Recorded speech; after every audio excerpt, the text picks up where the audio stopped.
the world, people know ICCROM for having pioneered training and techniques for cultural heritage conservation over many years. But why was ICCROM established, and how did this small organization come to have such a vast mission?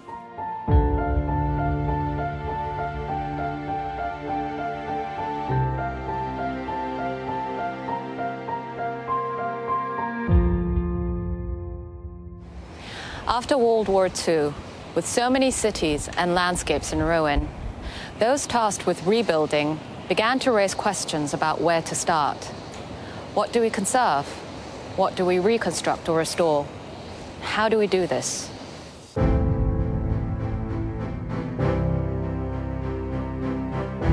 These questions, together with the economic expansion of the 1950s, brought into sharp perspective the dire need for sound methodologies for heritage protection.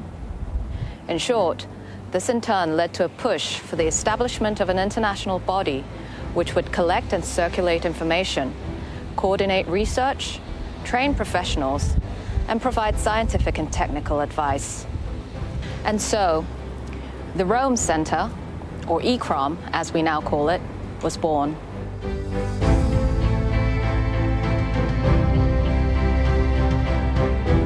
But let's go back a few years to before ICCROM's birth to talk about what led up to it. UNESCO was founded in 1945, just after the Second World War. One of its major tasks was to create an international network of organizations able to provide technical and scientific capabilities to restore and rebuild damaged heritage. La première de ces organisations est l'ICOM, le Conseil international des musées. Cette association professionnelle va aider l'UNESCO dans la mise en œuvre de son programme pour les musées.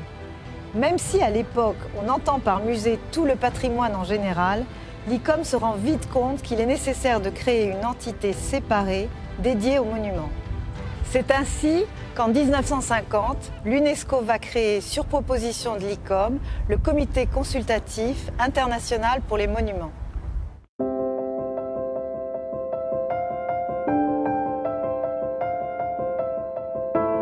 La même année, on demanda à ce nouveau comité d'étudier une proposition du Mexique pour la création d'une taxe touristique qui alimenterait un fonds international placé sous le contrôle de l'UNESCO et destiné à l'entretien du patrimoine culturel d'intérêt universel.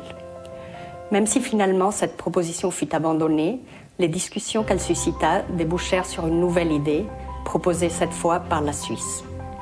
Pourquoi ne pas offrir une assistance technique et de la formation plutôt qu'une aide financière ?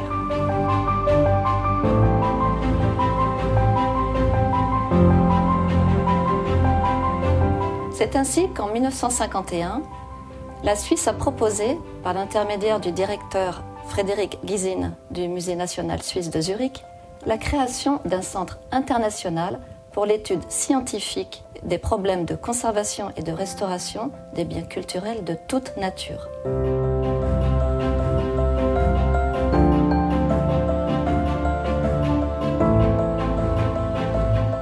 This proposal began to gain momentum, and in 1952, the General Conference of UNESCO authorized its Director General to investigate the idea in collaboration with ICOM and ACM.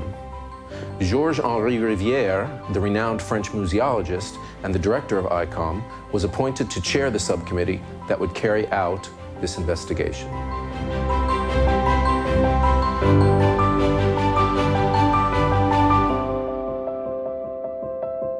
Between 1953 and 1954, this subcommittee defined the functions, the type of membership, and the affiliations such a center would have.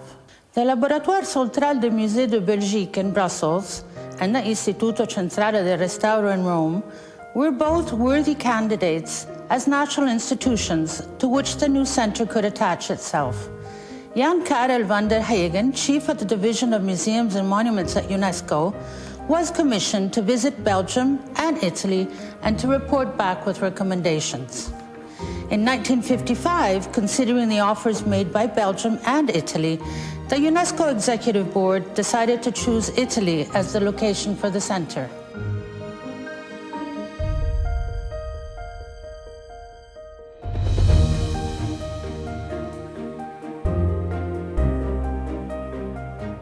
The next year, that is in 1956, at the 9th session of UNESCO's General Conference in New Delhi, the decision to create the International Center for the Study of the Preservation and Restoration of Cultural Property was adopted unanimously.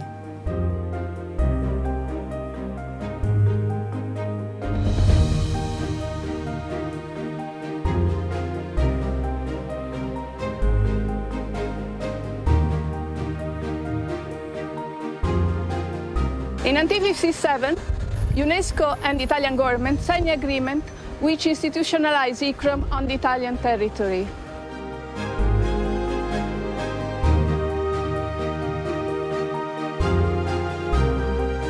The agreement set the preliminary terms of the collaboration with a major institution dealing with cultural heritage conservation in Italy, among them l'Istituto Centrale del Restauro and the Opificio delle Pietre Dure.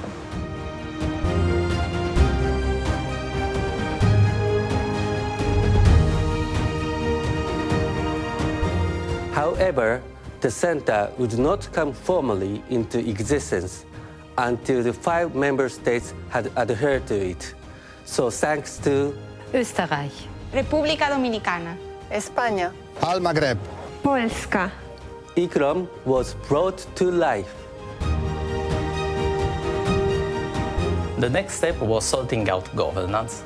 So, until the initial member state could meet at the first ever General Assembly of the Center, the statutory powers were exercised by a provisional council nominated by UNESCO in 1958. This council was composed of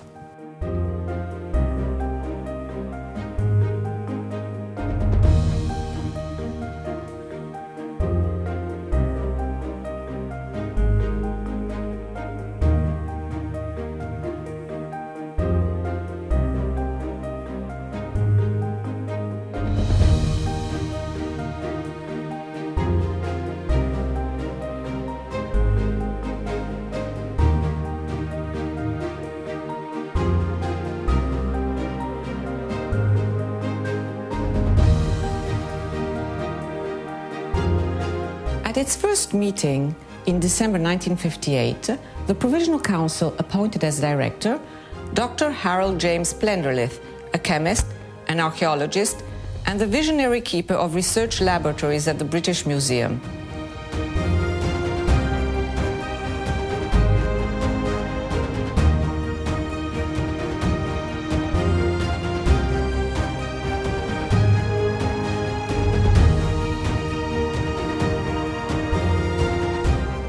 The first personnel entered the center in early 1959, and from that moment on, the center was operational.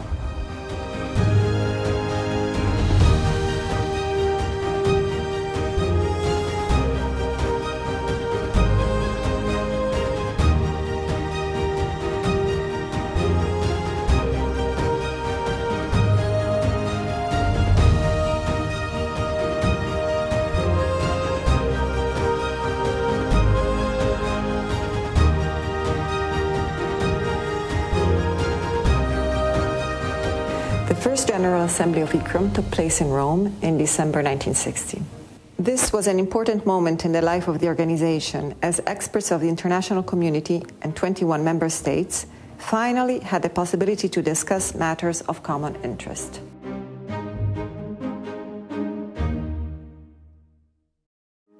"60 years later, ICCROM has continued with its role to develop common methodologies and approaches towards the preservation of heritage. As we expand our number of member states and partner institutions, and thanks to modern technology, we continue to evolve to meet emerging needs and promote diversity in everything we do. Providing innovative solutions to contemporary issues, strengthening professionals and their skills, and strengthening their institutions, shifting mindsets, and creating leaders for the future. As it was then, It is now. Happy anniversary, ICCROM. Buon anniversario, ICCROM! ¡Feliz aniversario! ¡Feliz aniversario, ICCROM!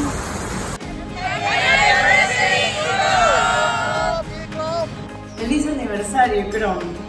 Desde Perú.